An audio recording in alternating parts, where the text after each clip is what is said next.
Hey everyone, welcome back to the channel. Today I am diving into the 2025 horror film called It Feeds, directed by Chad Archibald. Now this film brings a fresh twist to the supernatural horror genre, blending psychological tension with eerie visuals. In today's review I'm going to be breaking down the storyline, the characters, the standout scary moments and the film's ending. And I'm going to share what worked and what didn't for me. So just be warned of spoilers ahead. The film kicks off with a chilling premise. A young girl bursts into the home of a psychiatry practice, claiming that an entity is feeding on her. This sets the stage for a tense and mysterious journey as Jordan and her clairvoyant mother Cynthia attempt to uncover the truth behind the girl's terrifying experience. The narrative weaves together elements of supernatural horror and psychological drama. As the story unfolds, the characters delve deeper into the mystery, confronting both external and internal demons. The pacing is deliberate, allowing tension to build gradually, keeping viewers on edge.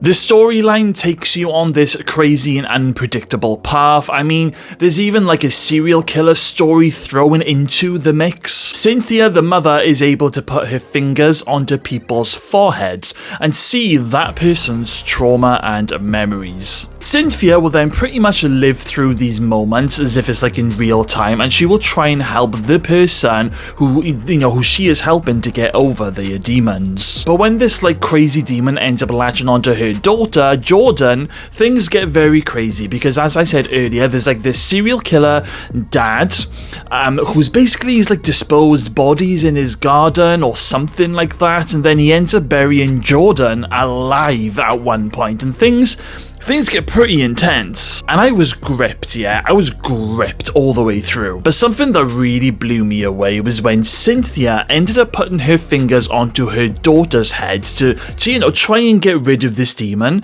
And while Cynthia is doing all of this, she ends up coming face to face with the demon. So what does Cynthia do?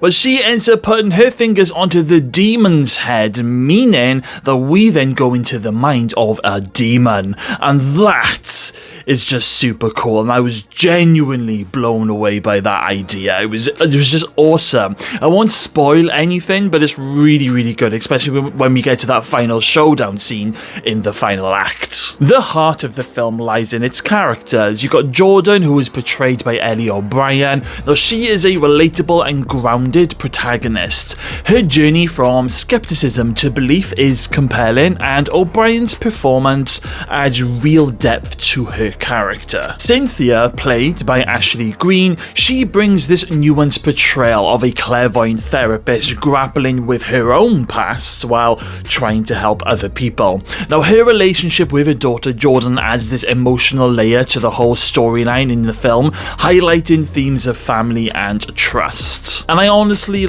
I liked their characters. Not any character annoyed me in this movie. Supporting characters like the young girl, Riley Harris, adds to the film's emotional resonance. Also, there is actually a moment in this film where something really tragic happened, and it literally did catch me off guard, but I thought it was very, very well done. Also in the movie is Shawn Ashmore, who I think is brilliant. He's been in loads of other horror movies, like films like Frozen and Mother's Day, just to name a few, and he is pretty much this serial killer guy in the movie that ends up turning this, the whole storyline upside down on its head and going down a path that you just did not see coming. When it comes to the scares, It Feeds delivers a mix of traditional and psychological horror.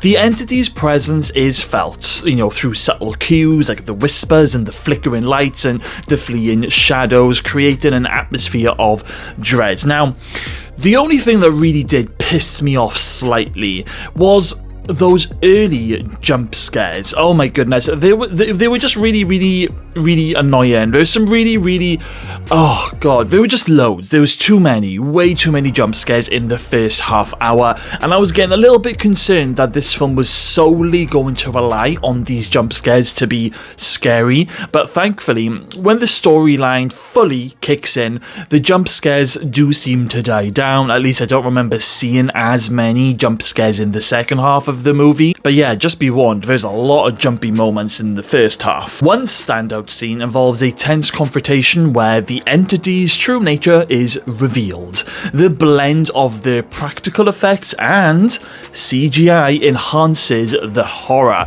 making the creature both terrifying and believable. Now, I am not a big fan of CGI, but it worked really well whenever it was used in this movie. So yeah, that is like a bit of a shock horror. I found the film's climax both kind of intense and emotionally charged. I mean, without giving away too many big spoilers, the resolution ties together the supernatural elements within the characters' personal journeys. The ending does leave a little bit of room for interpretation, prompting viewers to reflect on the nature of the entity and its connection to the character's past. Now, while some might appreciate the ambiguity, others may find it unsatisfying.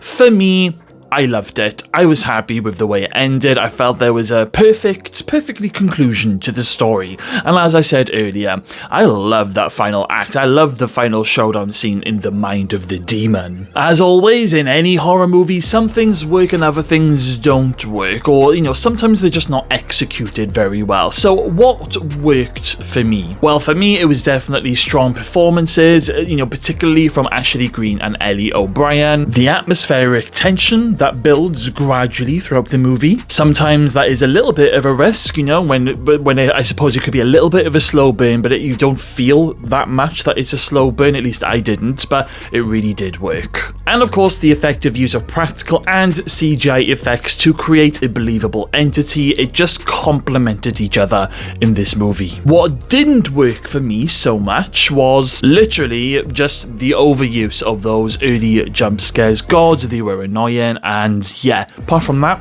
pretty solid movie. Overall, It Feeds is a solid entry into the supernatural horror genre. It combines psychological depth with traditional scenes, offering a fresh perspective on familiar themes. While, in my opinion, it may not reinvent the wheel, it does provide an engaging experience for horror lovers. For me, I am going to give It Feeds a juicy 7.7 out of 10. If you're a fan of films that blend emotional storytelling with eerie suspense, then It Feeds is definitely worth watching. Just be prepared for a slight slow burn and jump scares in the first half, but an ending that will get into this whole crazy territory. And yeah, guys, just watch it. I'm telling you, you're gonna love it. Okay then, guys, well, that's it for today's review. If you have seen It Feeds, let me know your thoughts in the comments box below. Don't forget to like, subscribe, and hit that notification bell for more movie reviews.